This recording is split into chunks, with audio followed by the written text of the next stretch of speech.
Hello, everybody, and welcome into Commodity Culture, where we break down commodities markets, sound money principles, and geopolitics, all with the goal of making you a better investor in the commodities sector. My name is Jesse Day. Today is December 18th, 2025, and I'm thrilled to welcome Tom Luongo to the show, a former research chemist, libertarian, Austrian economist, and the publisher of the Gold, Goats, and Guns blog and podcast. Tom believes the U.S. is going to be launching gold-backed bonds in 2026, but not for the reasons you might think. Tom outlines how these bonds would be devastating to the power brokers in London, the EU, and the globalist agenda as a whole, and this financial weapon could completely change the geopolitical landscape and the global economy.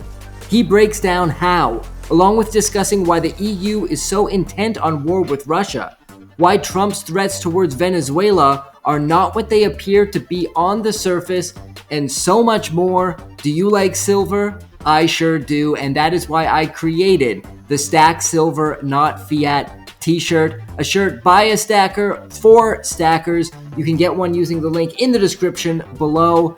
And now, on to my interview with Tom Luongo. Tom Luongo, it is great to have you back on Commodity Culture. I want to start with the absolute tragedy that is the so-called peace negotiations to end the Russia-Ukraine conflict. Now, the U.S. initially put out a framework that the Russians said they could work with. Obviously, it contained some points that the Russians would never agree with, but nonetheless, there seemed to be a chance that they could hammer something out.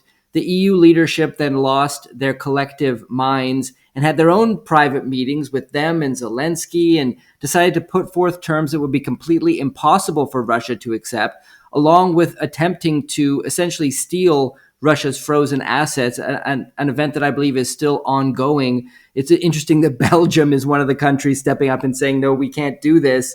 When Belgium is saying not to do it, it seems a foregone conclusion that they're going to be breaking international laws in a big way if they actually do go through with it. What it feels like to me is that the European leadership wants the war to continue until the absolute bitter end, no matter what. Am I missing something here?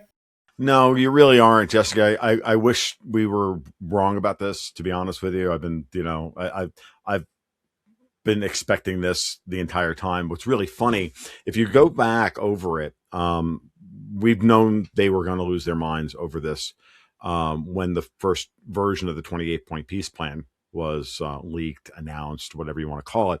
And I took one look at it and I went, oh, this point, I think it was point number 14, where Trump had pledged the frozen Russian assets to not only help pay for rebuilding Ukraine, but also joint U.S. Russian projects, right? So that would be like the Bering Strait Tunnel, Siberian oil and gas assets or timber assets or whatever, and that the European Union would have to put $100 billion into the fund.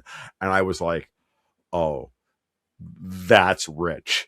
If you read the subtext on this, this was Trump effectively saying, you guys aren't stealing Putin's money. As a matter of fact, they want their money back, and they want you to pay for having stolen their money.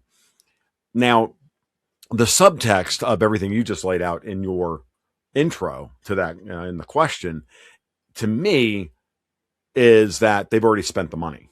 They've already pledged Russia's assets to whomever, creditors, whatever. And so they've already used that money as collateral for loan obligations to either keep Ukraine running or, for the future to keep Ukraine running, because they've always thought that they were either going to get Russia to capitulate or they were going to get the U.S. to come in and force, or they were just going to win the war, right? And this is something that Alex Grainer and I have been talking about, I think, since the war started, that the whole purpose of the Ukraine war was to, in the broad sense of the term, Europe has a debt problem that they can't avoid, right? They can't avoid the fact that they've got trillions and trillions of dollars with the debt they can never repay. So what did George Soros always talk about? He talked about, hey, let's exit the debt currently. Let's reissue it all as perpetual debt, basically steal the creditors' capital, never pay the debt back, issue them perpetual bonds, and then reset the balance sheet and go forward. Well, that plan was always predicated on winning the Russia-Ukraine war, breaking Russia up, stealing their trillions of dollars worth of mineral and natural resource wealth, and then using that cash flow to underwrite the perpetual bonds and any new debt that they want to issue under any new monetary system, which would obviously be some kind of digital euro, as in Lagarde, and all of that stuff. So that's what their plan was. And clearly Trump is like, yeah, nuts to that. Putin was like, that's cute and all, but we're going to bomb Ukraine into the Stone Age. No. And here we are 3.5 years later, or almost 4 years later now. And they've now been forced into the maneuver where they have to literally say, okay, we have to fight this war, because they don't have any other options. Because if they don't keep the war going, and it was a great post I think I saw on Twitter this morning that I reposted. It's like it just kind of laid it out. If the peace Trump's you understand why I believe, and I think it's very clear that Trump is antithetical, or he's aggressively opposed to the perpetuation of the war, is because he wants to bankrupt Europe, and he understands that a peace treaty ends the possibility of these loans ever being made good. And what does that mean? It means the collapse of the European banking system. So you've got Scott Bessent. We think it's pretty clear that Scott Bessent has been running an operation to drain the European markets of their pricing leverage in gold and silver, copper, and everything else we've talked about.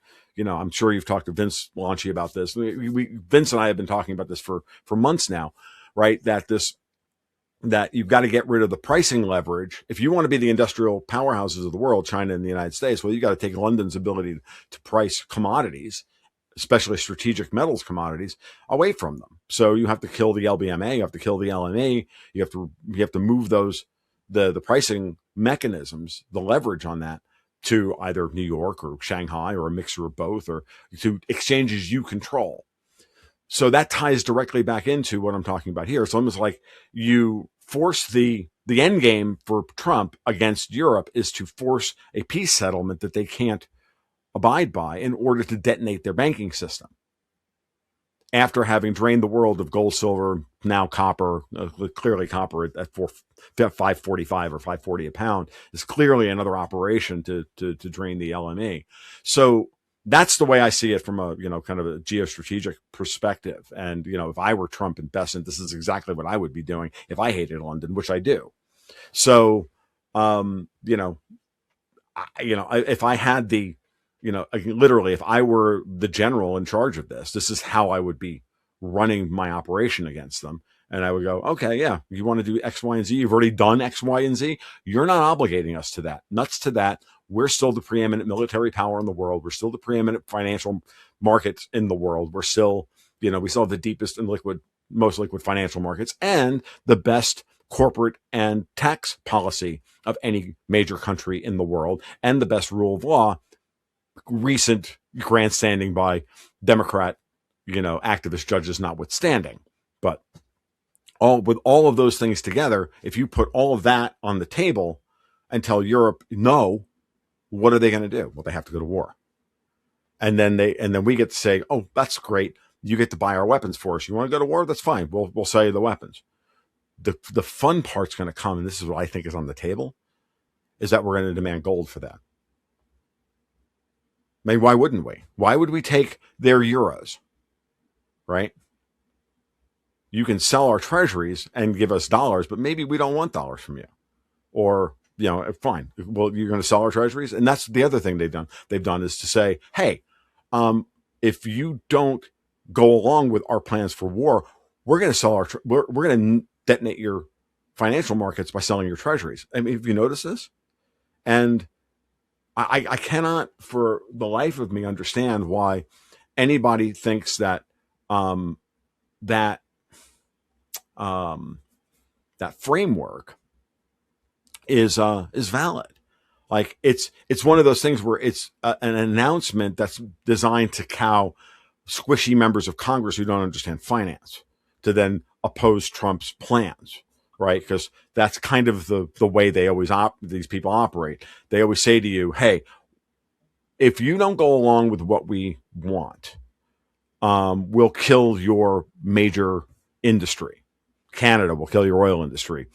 Zimbabwe will kill your, I don't know, your gold or your copper industry or whatever it is. In the United States, it's our financial system. So that's why Lagarde's been running, part of the reason why Lagarde has been running this ridiculous yield curve control program while the Bank of England buys ridiculous amounts of our debt in order to, well, one, keep a cap on their bond yields, and two, create a war chest that they can then point at the United States and go, these financial nuclear weapons.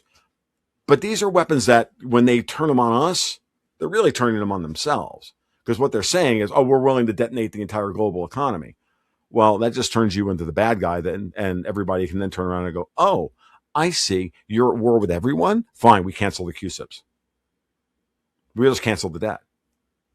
Not that I think that that's what's on the horizon, but if you want to continue walking up this escalatory ladder, that's ultimately the thing. And the reality is that, Martin Armstrong's made this point many, many times, and I agree with him completely on this point, which is that the U.S.'s superpower as a financial center is that we've never defaulted on our debt. But, if you're at war with someone, it's your obligation to not honor debts that are, that's what the Europeans are saying. Like, we're stealing Russia's money because we're at war with them. Like, okay, well, with people like that, why would you honor your debt with debts with people like that who are known thieves? Like when you get down to brass tacks, I don't see Russian or Chinese or Middle Eastern investors being angry with the U.S. or, oh my God, they may get the vapors because we canceled Europe's debt. Right? I'm just playing this scenario out. If you think about it that way, I don't see them getting the vapors. I see them getting religion and going, yeah, finally, somebody finally told these people to stop blackmailing the world with the vestiges of their old power, their soft power. And so in that scenario, that's, I think, the whole escalatory framework from a financial perspective laid bare. And it's all down to that original peace plan that Trump put on the table, which said, oh no, Europe, you're not only going to not steal this money, which you've already stolen, but you're going to put another $100 billion on the table. And that's I'm sorry if that sounds like, I know there's a portion of the audience that just thinks I'm spinning tails here, but I'm like, you just don't understand the situation if you can't play that scenario out in your head. Like, it's not that hard. It really isn't. You just have to accept the fact that Trump's not a neocon or a neoliberal. That's it. That's all you got to do. If you take that idea out of your head and stash it somewhere else and just say, no, he's at war with the old European order first so that he can then pivot to China, or the United States can pivot to China after he's off the table, right? He's, no longer president and JD Vance or Rubio was president in 2028 and beyond.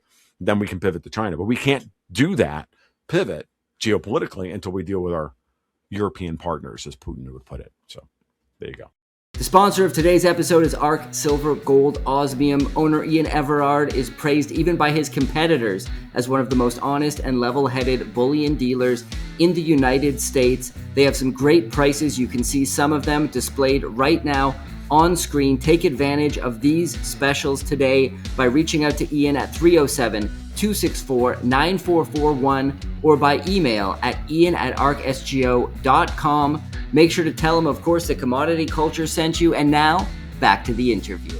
Very interesting breakdown. A couple of things I just want to follow up on there. One is you mentioned Scott Bessent and a strategy involving commodities in Europe. I'd love you to expand on that and how you think that is moving forward. And then the second question is about war, because is Europe actually preparing to go to war, or are they using the potential of going to war, the threat of a conflict to hang over the heads of their people. They're sending out pamphlets now in places like the Netherlands and France to, prepare, stock up on food because a conflict could be coming. Merz is on TV there in Germany talking about, well, we're going to try to get people to volunteer for the military, but those who do not, we may have to introduce mandatory conscription. I mean, are they just doing this as a way to cover themselves as their economies collapse, as they get more, as their surveillance state expands, and as they prepare to roll out the digital euro to be able to say, all of this is happening because we're preparing for war with Russia?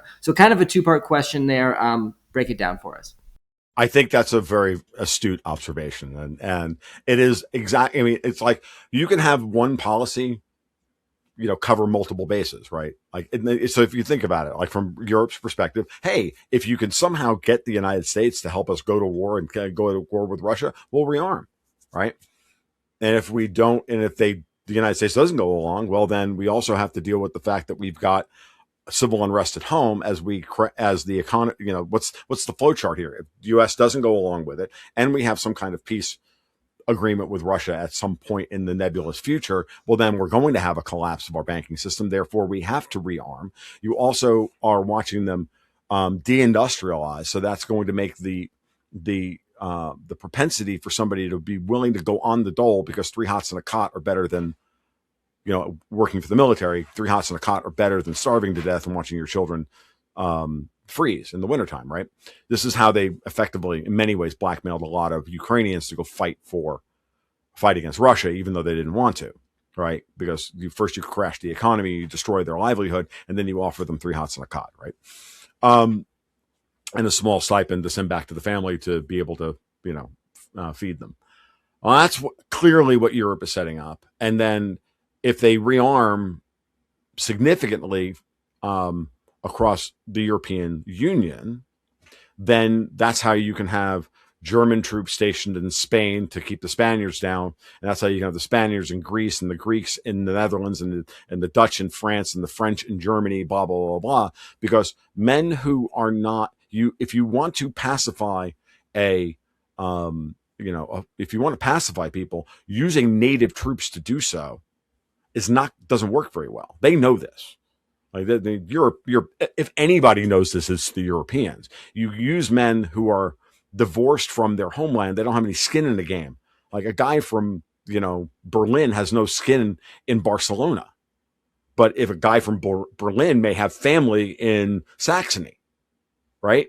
And so, now he's got divided loyalty. So this is how you pluck them out of their normal headspace into something where I'm just doing my job. I'm just providing for my family. And men are really good at that kind of compartmentalization, and they understand this very, very well. These people are evil. I mean, at every level. So, I mean, what you implied with your question, Jesse, is like, just how depraved are these people? Pretty freaking depraved, right? So, there's that part of the question.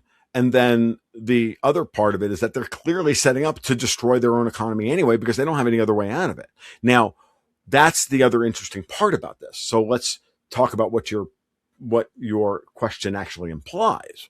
Because clearly now we have this potential framework, multiple framework for why Europe would be willing to rearm, right? Well, the second thing is, what's the reaction to that? I mean, again, like moves on the game board, if you don't happen in a vacuum.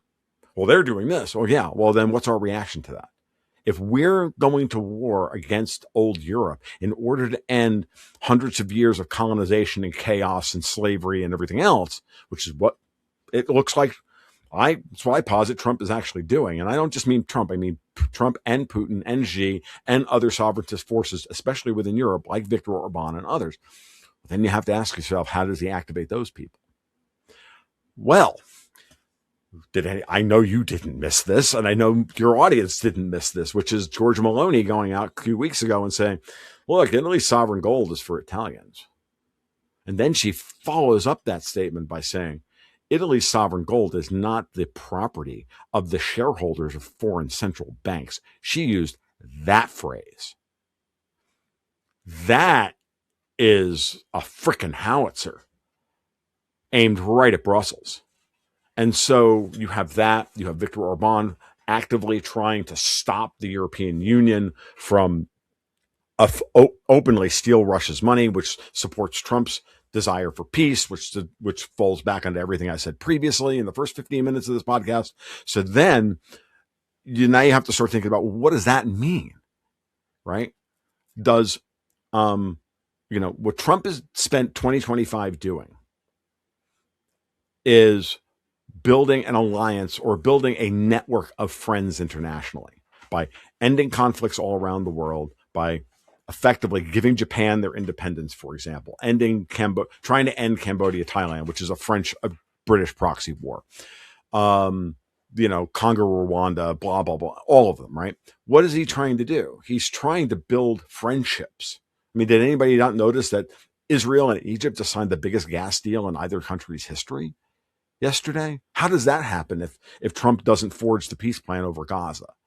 I mean, regardless of, the fact that the shelling and the killing hasn't fully stopped, but it's down significantly. I mean, that's just the nature of these conflicts, that they don't turn on a dime overnight, right?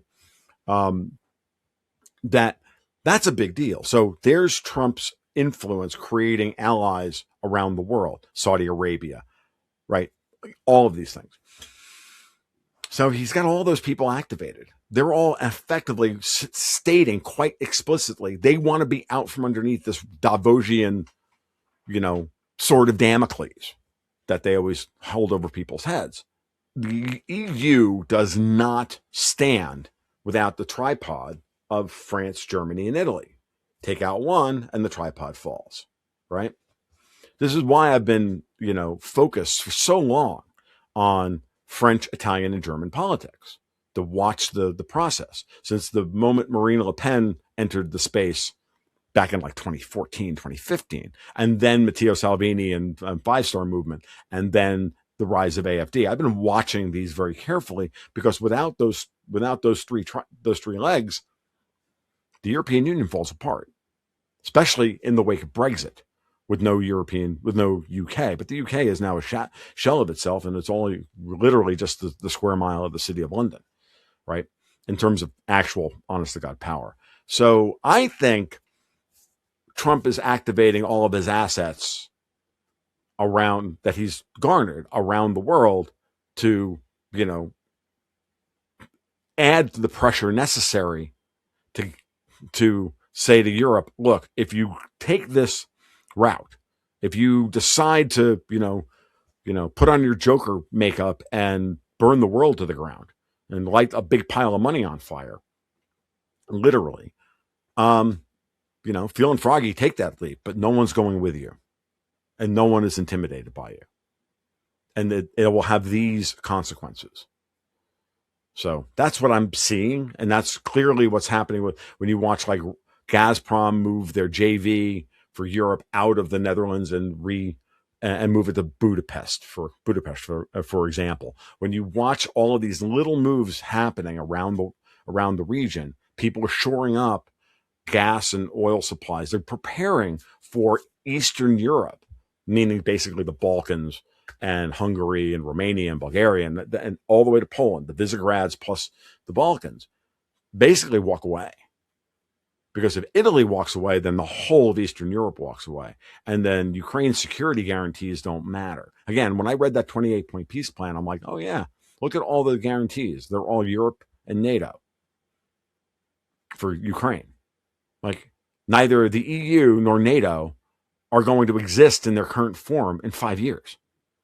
So there was no reason for Russia to not sign most of that, agree to most of that, and freeze the conflict there, take the 4 oblasts that they've effectively taken, and then they're like, well, we'll get to Odessa in a couple of years, and we'll do it the same way we took Crimea, without firing a shot and having a referendum, and there'll be nobody to oppose us at that point, because the European Union won't really exist, City of London won't really exist, and America's okay with it because we've already tacitly agreed to that happening anyway, right? And so that, to me, was, that plan was the signal of all of these things coming together at basically in one document. And it should be, and then of course the reaction to that has been histrionic on the part of people who don't want to admit that Trump isn't a blithering idiot and a malignant narcissist. Like, I'm sorry, you're just wrong. I mean, he may not be the smartest guy in the world or the smartest guy in the room, but he's neither of the other two. He's not the other cartoon figure that you think he is either. That's just nonsense. And speaking to what you said, here in Serbia, I believe for the first time in 14 years, Serbia is withdrawing from the EU Western Balkans Summit. They are not attending, perhaps a sign of things to come. That got me pretty pumped when I read that, because I want I forgot that you're Serbia in Serbia. Yeah. Yeah, I love this nation, and I identify with Serbians much more than my fellow Canadians. So I really want them to stay away from the EU as much as possible. But just quickly to follow up on that second part of the question, Scott Bessent, cutting off commodities from the EU. Walk us through what's happening there.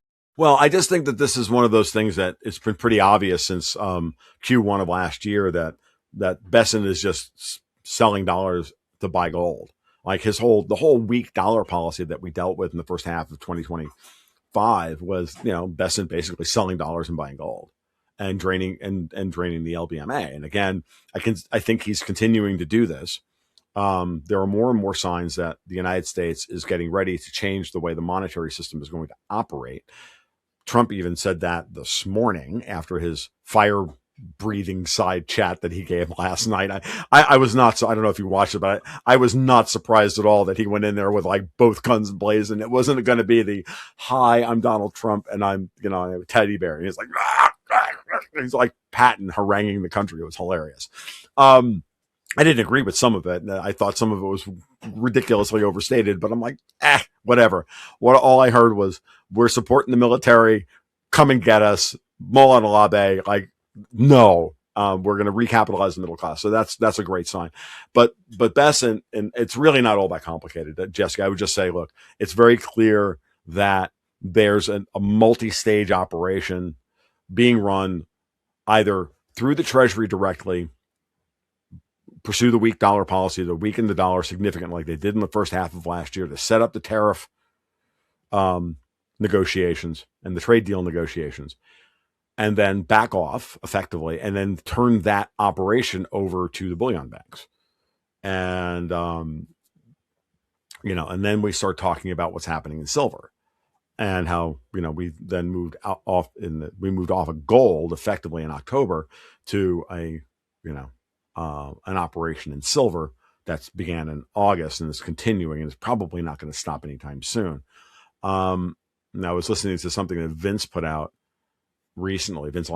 recently, and he clearly believes that JP Morgan is, running a squeeze, a massive squeeze. And if so, then great. And and I don't think that Vince is wrong about that. And if so, then it could be explosive for the entire industry. But like, none of us should be complaining about $65, $66 silver at this point either, right?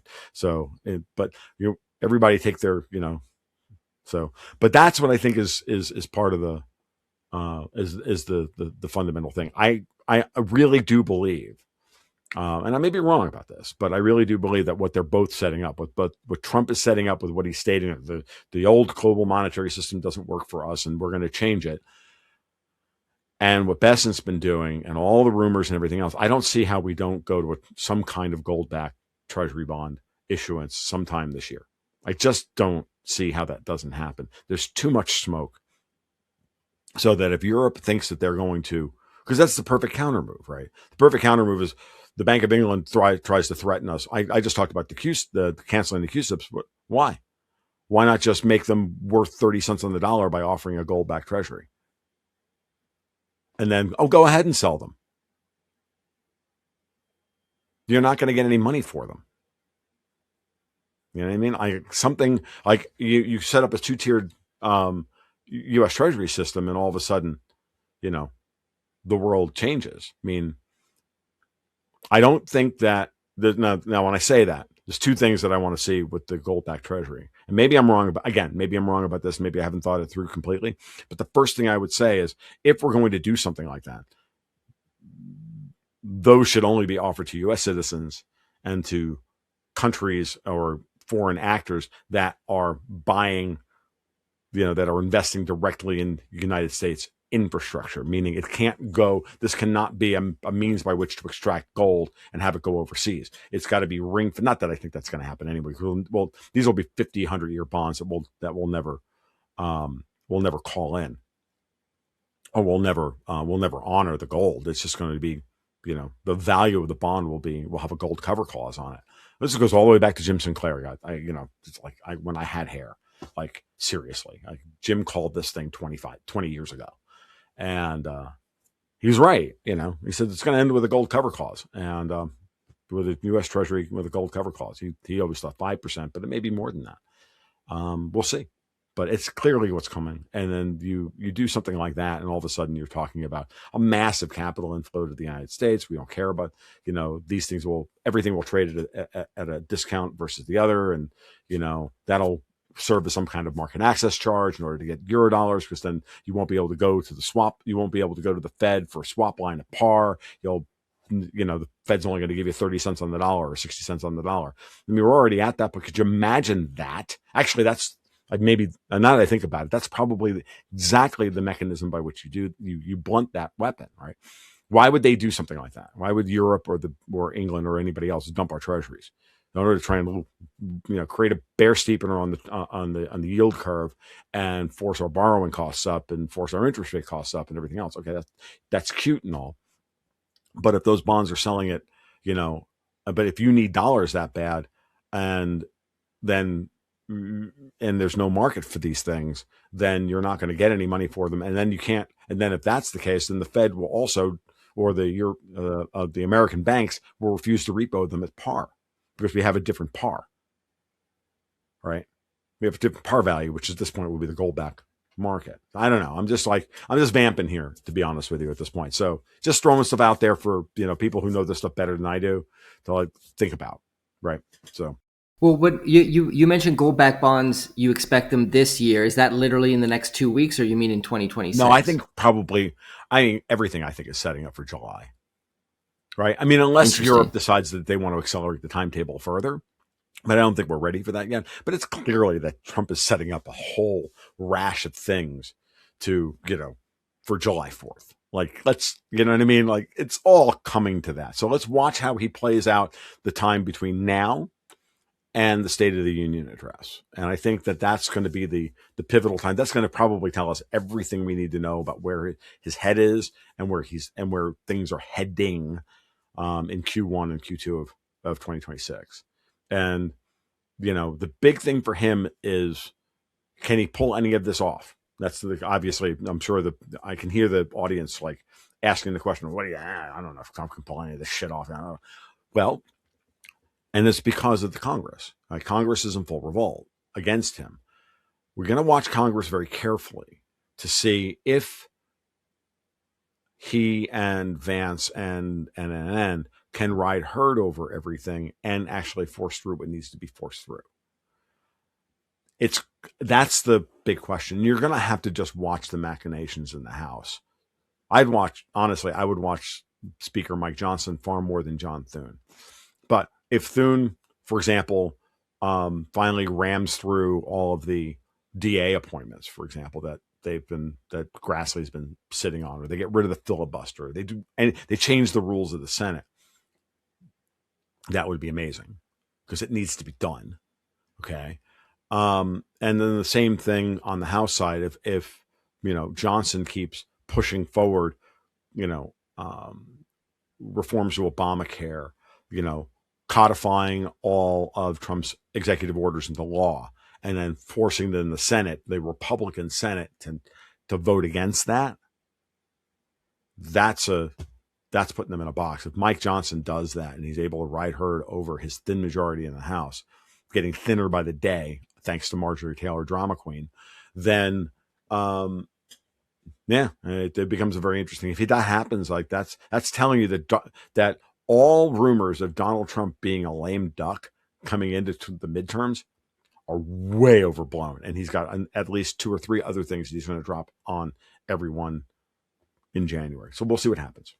I got to follow up on one point because people have already jumped to the comments and said this, I'm sure, because you mentioned Trump wants to end wars, he's forging new alliances, etc. But yet it looks like we could be on the verge of a war with Venezuela. Now, at first, there was a lot of talk about drugs coming into America. Obviously, there have been boats struck and people killed.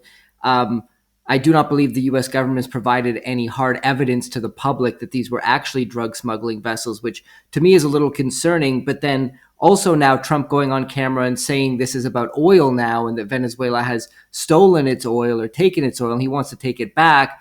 What is going on there?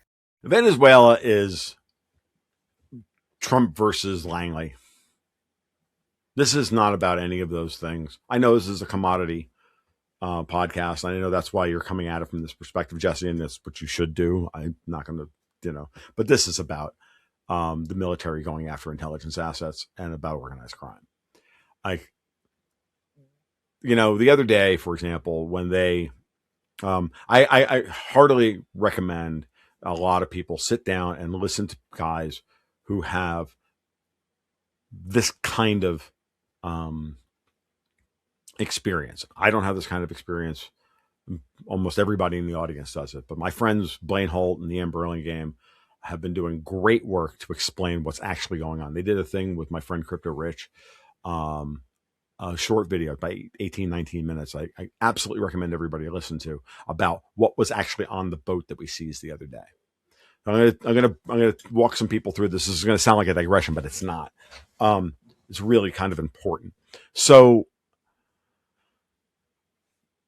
supposedly it was an oil tanker, right?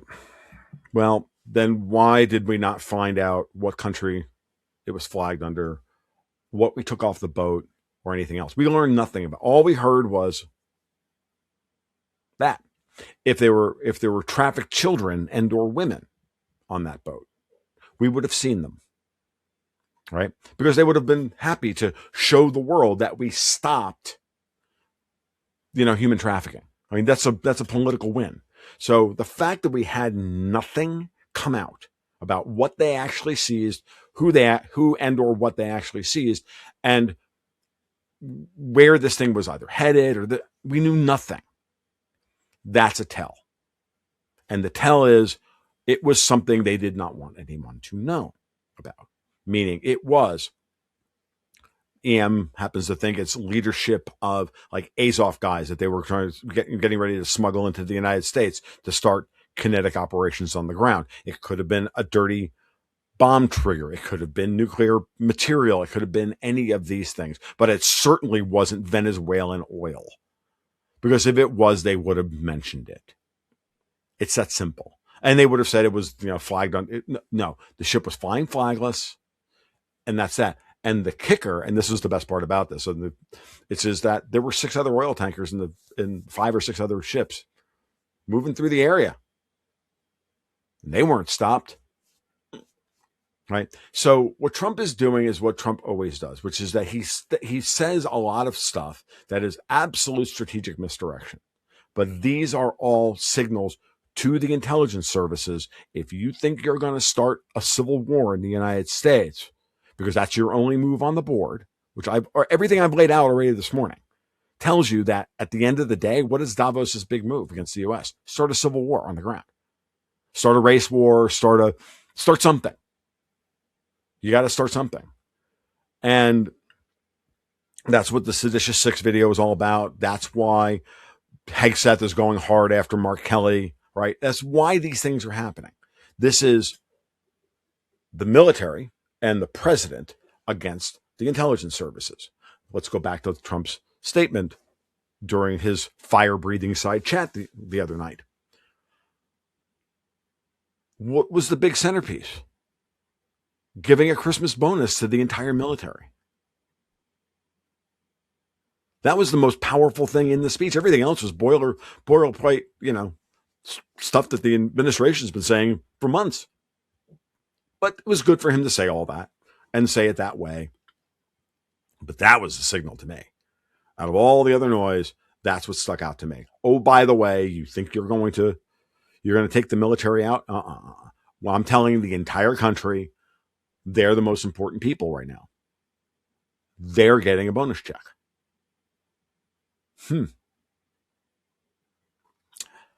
That's a huge signal.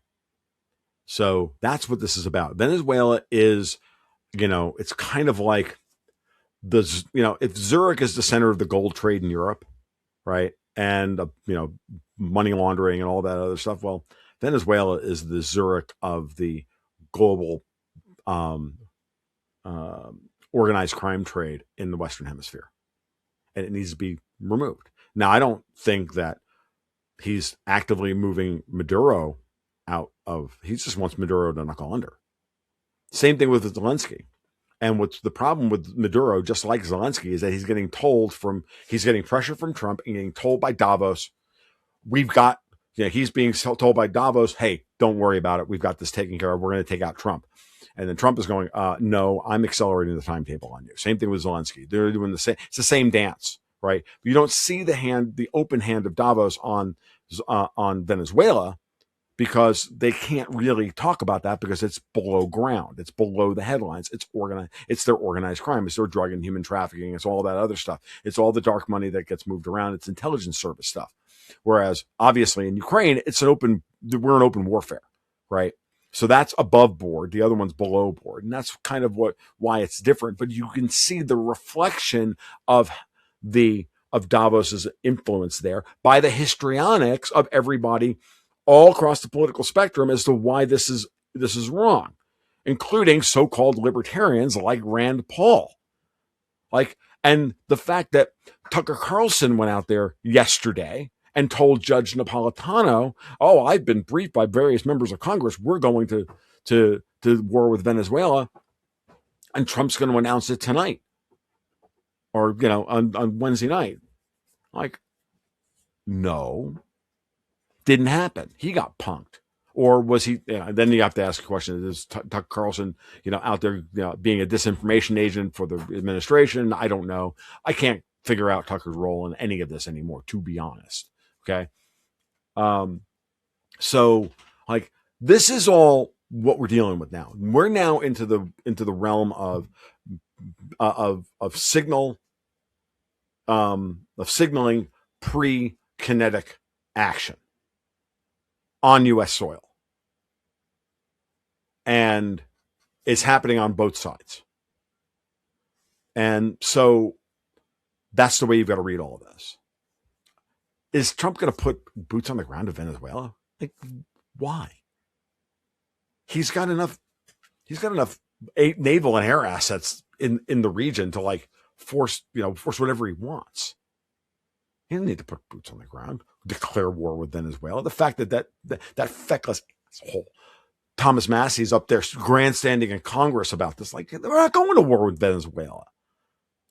We're taking out non-state actors that have no rights under UNCLOS. And everybody who's bitching about this knows it.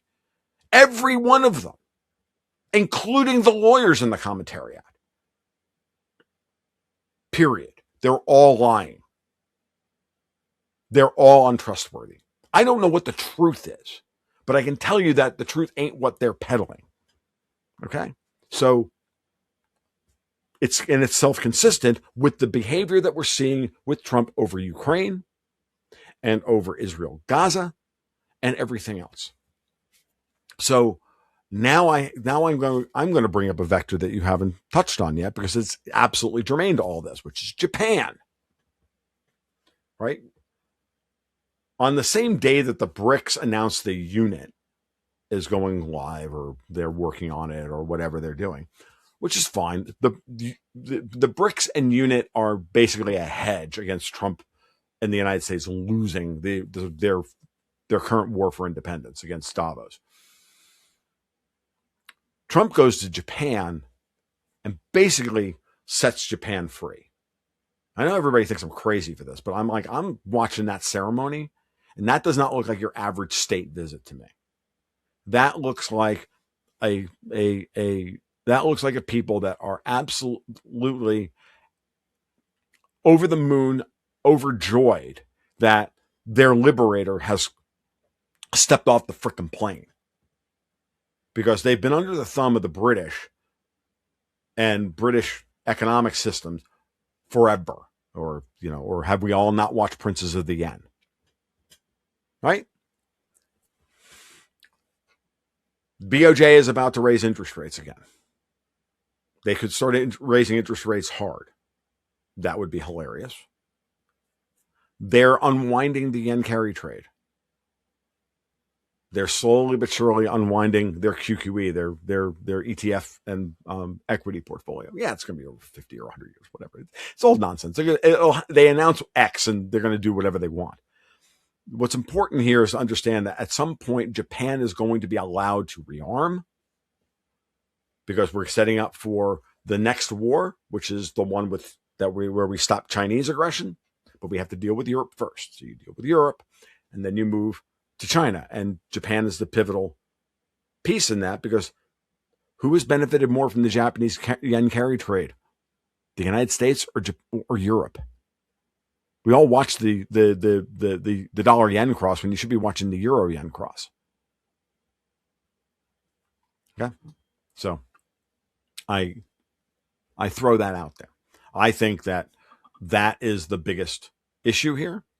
I think the Fed is setting up. I think Trump and Bessent and company are setting up for a day, and you're seeing it from Christine Lagarde. You're seeing it from all the European Central Bank, bigwigs, Bank of England, Andrew Bailey, that slovenly prick. I can't stand that guy. Oh my God, he's like the height of limedom. Like very clearly saying that they're worried that the Fed is not going to provide them dollar swap lines. Yeah, I wonder why. I mean, they were prefacing this 4 months ago. Clearly, they know what's going on. And if Japan starts the process of at any moment detonating the rest of the yen carry trade, like they did in August of 2004, was it 2004, right? Or 2024? Was it 2024 or 2023? 2024. Yeah, it was right after the Biden-Trump debate. That Black Monday in April on August 5th. That was a warning.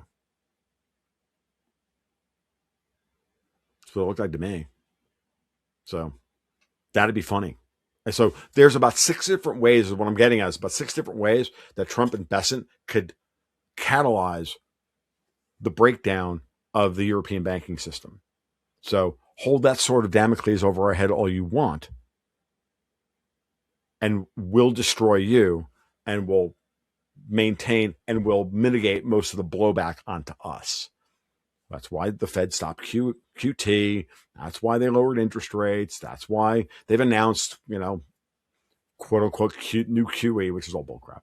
Like, the Fed stands ready to provide our banking system with the backstops if necessary, because that's the Fed's job when this goes kinetic in a financial sense. And and then clearly the counter side to that, the counter move to that, would be for Davos to activate their physically kinetic players on American soil. Be it, a mixture of, ISIS and Azov guys and, Black Lives Matter and blue governors and all of it, every bit of it. They can activate all of it. So we'll see. And that's why Trump coming out and saying, we love our military. We love our military so much that we're willing to share our tariff revenue with them, because that's how we protect our country. Okay. Feeling for message received. Well, Tom, you've thrown so much information at us today. Always appreciate your point of view. I always come away from our interviews with new food for thought. That's why I love talking with you. For people who want to follow your work, you got the Gold, Goats, and Guns podcast. You've got a blog. You got a Patreon. Tell us all about that. Sure. So the podcast is an audio only podcast because I kind of a purist that way. And it comes out very intermittently whenever I, can remember to actually put one out. But I always try to make it as much signal as possible. You can find those over at the blog over at tomluongo.me or goldgoatsandguns.com. You can follow us and support us over on Patreon at patreon.com/goldgoatsandguns with the monthly, where we put out the monthly newsletter, which is a retail investor style, portfolio, standard newsletter, as well as my twice weekly private podcast for the patrons as well. and private chat service and all the rest of it. So that's how we make our bones. And you can follow me on Twitter, where I try breathing fire every day at TFL1728. Great. Well, I'm going to put links to all of that in the description below. Always a blast talking with you, Tom. Thank you so much for coming on the show. Thank you, Jesse. Thank you. And have a very Merry Christmas. And to you and everybody in the audience, Merry Fragging Christmas. Let's do it. Thank you for joining us today. The sponsor of today's episode is ARC Silver, Gold, Osmium. They have some great prices on gold and silver bullion products. You can see them on screen right now. These are subject to change and while supplies last. So reach out to owner Ian Everard today at 307-264-9441 or by email at ian@arcsgo.com, and make sure to tell him that Commodity Culture sent you, and pick up your Stack Silver Not Fiat t-shirt, available exclusively in the Commodity Culture shop and backed by a 100% quality guarantee. The link is in the description, and I'll see you guys in the next episode. Commodity Culture is a series on commodities and natural resources. If you would like to see more, be sure to subscribe and hit the bell notification so you're always up to date with the latest episodes.